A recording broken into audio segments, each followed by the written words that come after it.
એક ગામમાં ચંદુ નામનો છોકરો રહેતો હતો. તે રેતી પર, કાચી જમીન પર, ધારદાર પથ્થરો પર અને નાની લાકડીઓ વડે ચિત્રો દોરતો. તેની પાસે પેન્સિલ કે કાગળ ખરીદવાના પૈસા નહોતા. તે હંમેશા વિચારતો હતો કે મારી પાસે પેન્સિલ હો તો હું આવા સુંદર ચિત્રો બનાવીશ.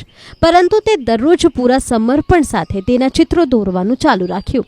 એક દિવસ જ્યારે તે ડ્રોઈંગ કરી રહ્યો હતો ત્યારે એક વૃદ્ધ માણસને મળ્યો.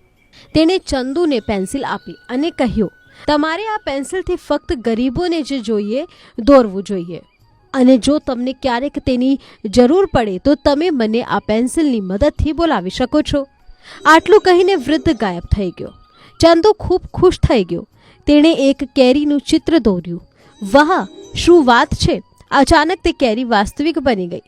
પછી તેણે એક કૂતરાનું ચિત્ર દોર્યું અને તે પણ સાચો કૂતરો બની ગયો.